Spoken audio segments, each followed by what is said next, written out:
Okay, this is gonna have to be a bit quicker than usual because as you can see, I'm in the middle of packing, and I don't have a lot of time. But I just wanted to get this out before I leave.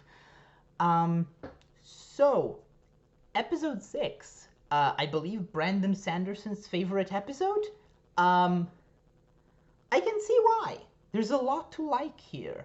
Um, really, I don't think there was anything here I didn't like.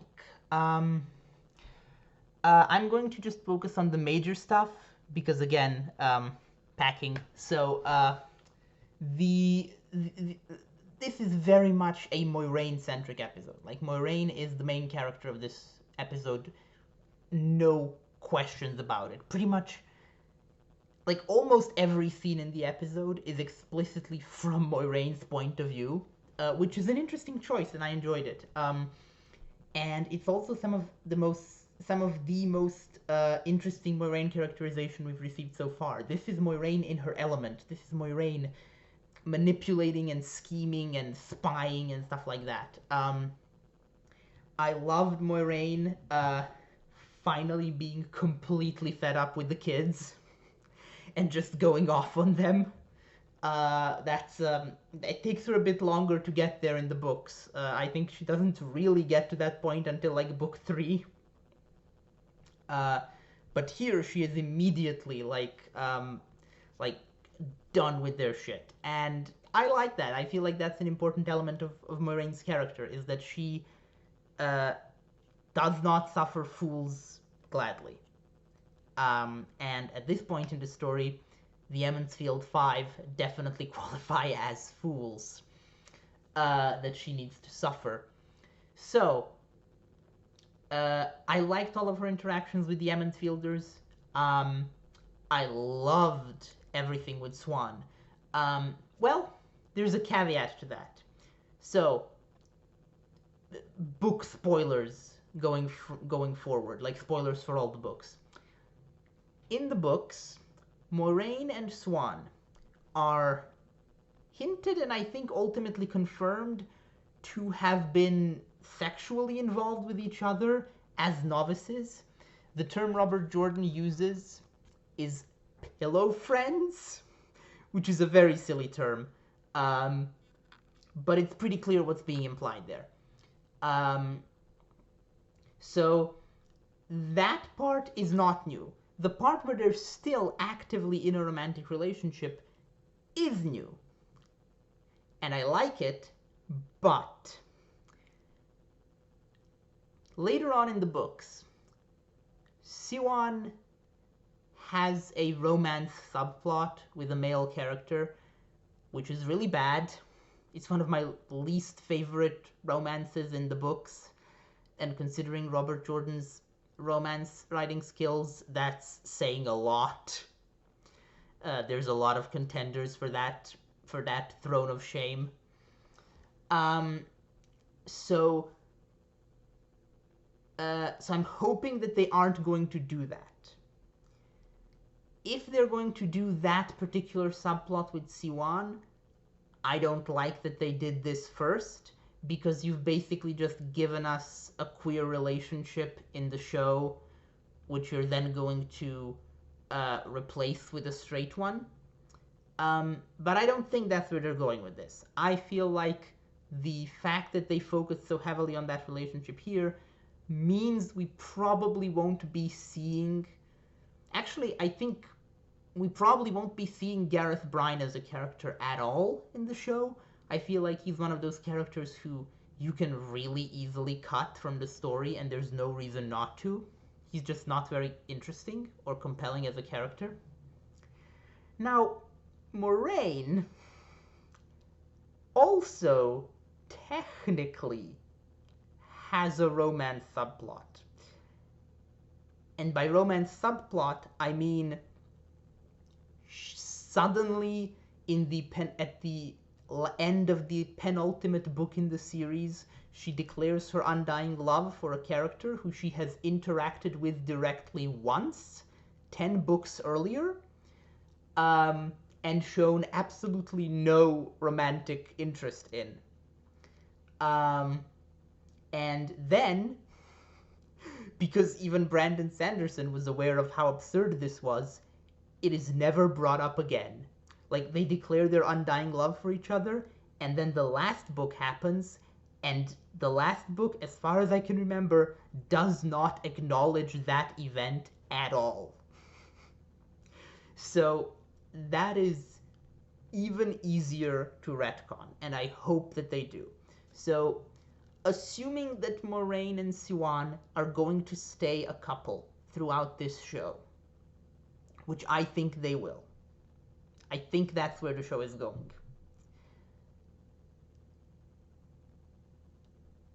There's still another problem, which is that in the final book, Siwan dies. And I am fine with this. But there is a bit of a reaction people have to this particular trope being utilized in media, where queer couples, especially queer female couples, same-sex female couples, where one of them ends up dying tragically. That is a very, very pervasive trope in media, and it is not one that people respond well to. So I'm really, really hoping that that is not where this is going. So, in my opinion, if they're smart, if they know it's good for them, and they don't want to get a huge amount of criticism, they need to cut Maureen and Siwan's respective romances with men, both of which are bad and add nothing to the story and don't need to be included anyway. And they also need to change the ending for Siwan. Now, this might be a controversial opinion, but I also think that Siwan's death is kind of stupid and bad in the books and serves no purpose. It's just a very unworthy end for a character of her scope in the story. So that's another one that I would be very happy to see changed, even without the Maureen relationship. So that's what I'm going to say about the relationship there. Now, as far as concerns, as far as praise, though, everything in this episode about that relationship was great. I laughed out loud when I realized that Maureen and Siwan have a booty call terangrial. If you don't know, in the books, terangrial are considered extremely dangerous because no one really knows what they do exactly. No one knows their original purpose. And so no one really enters most terangrial that can be entered, such as this one, unless they have a very good reason to do so. And they tend to be very careful when doing so because women have died doing so. So the fact that they're using one to do a booty call is very funny. I like it though. It's very, very funny. The whole on your knees thing was also very good.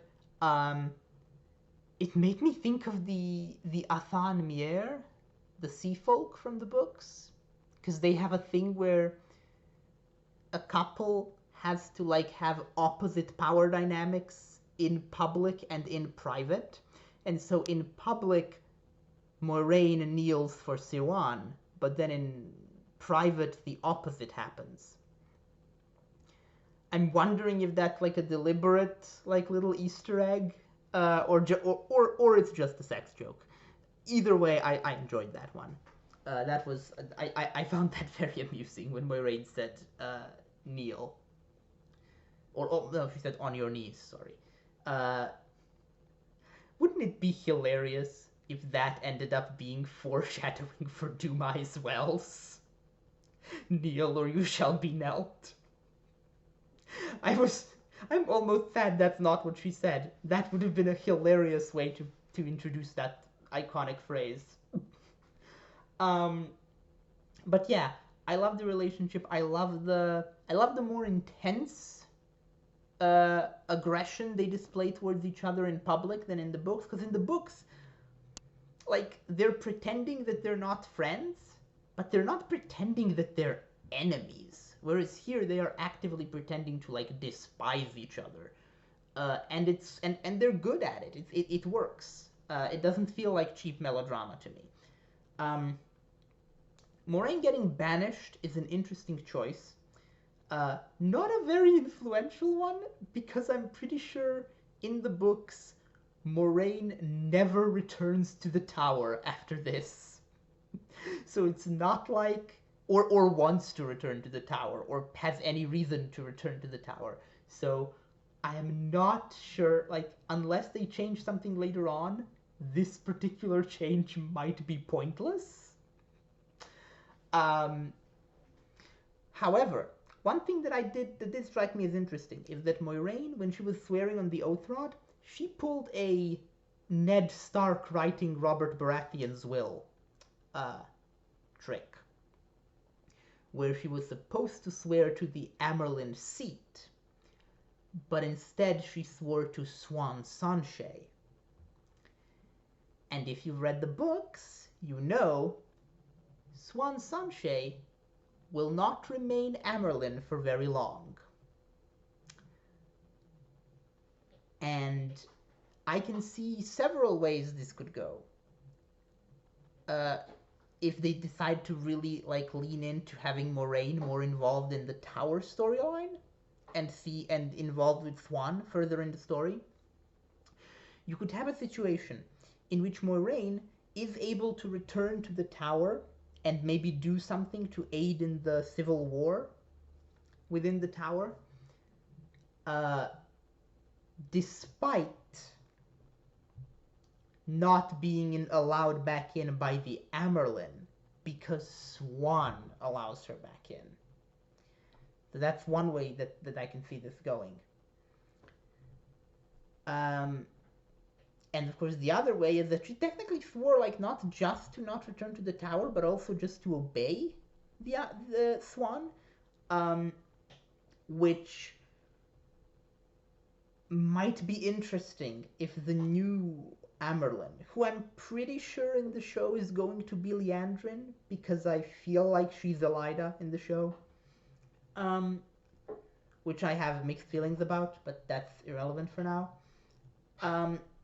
So I wonder if Liandrin / Elida is going to try ordering Moraine around, and then be surprised that Moraine isn't forced to obey. Now, one last note about Moraine in this episode. So I've praised Rosamund Pike's acting as Moraine a lot, and I still think she is probably the best performer in this show. I am in awe almost every time she is on screen. However, she cries a lot.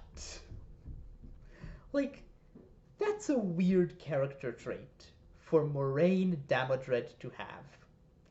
I'm not sure why she is always crying.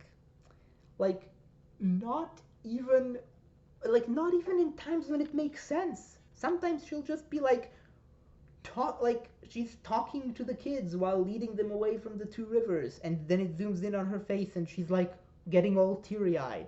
It's like, what? Why are your eyes always like brimming with tears?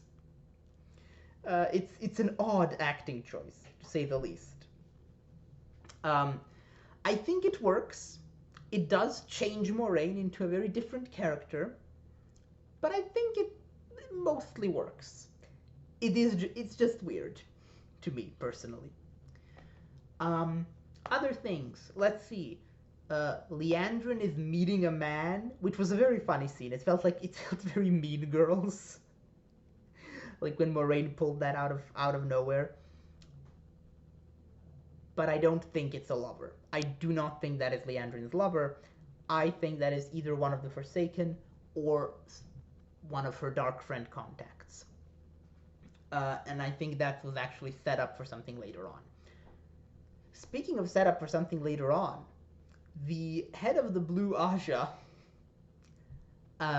mentioned that ships have been disappearing to the west. Hmm. I wonder. I wonder what that could mean. I won't say anything else. I'm just very excited about that particular thing because it's set up for my favorite antagonistic force faction in the Wheel of Time. I really love those people.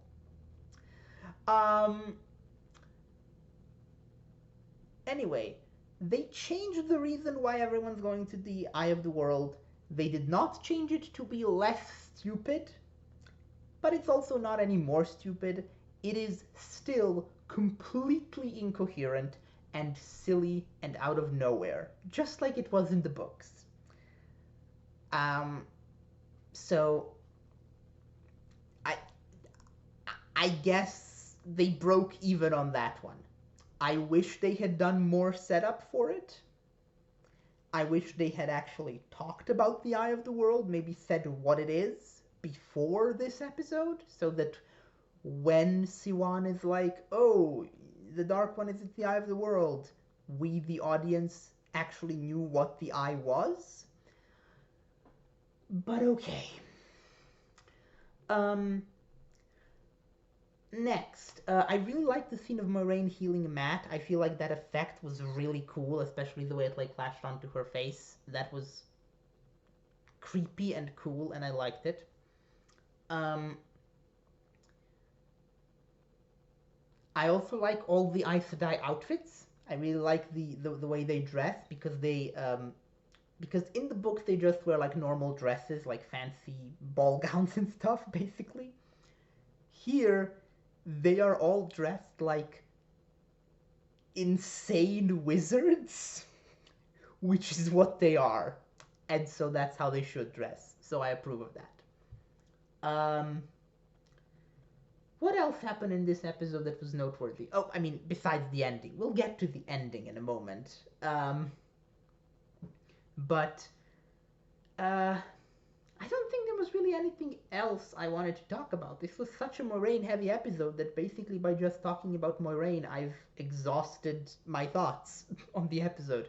So let's just briefly talk about the ending, specifically the big change, which is that Matt stays behind and doesn't go into the ways. This change was not a change that they chose to make. This change was forced upon them by whatever mysterious, unknowable thing happened with Barney Harris. So I'm not going to criticize the show for it.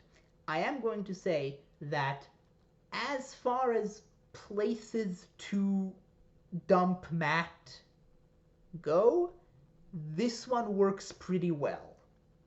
Like, they kind of lucked out on the timing there, actually. Because Matt doesn't really meaningfully contribute to the story after this point for a while in the books. Like, he's just kind of there once they go to the Eye. He's just kind of vaguely present in every scene for for like the rest of the first book and also the entire second book, basically, until the very end when he's suddenly very important.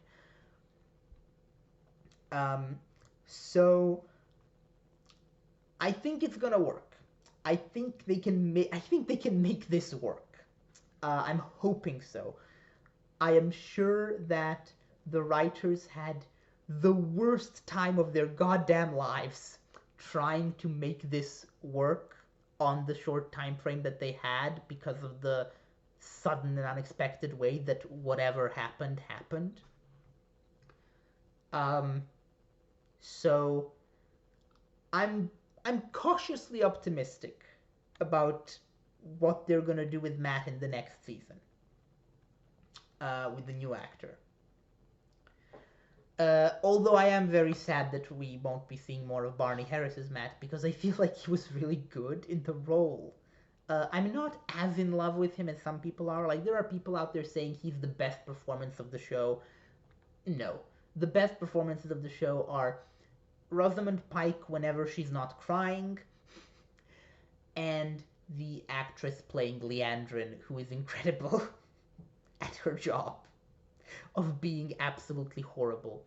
Uh, Although I am also quite fond of all the other actors. I don't really think there's a bad actor in this show so far. Um, yeah, that about wraps up my thoughts. A bit shorter this week, like I said, had to rush a bit, but I actually think I got everything out that I wanted to. I don't really think there's anything else left to say about this one. So see you next week when I will be in a very different location.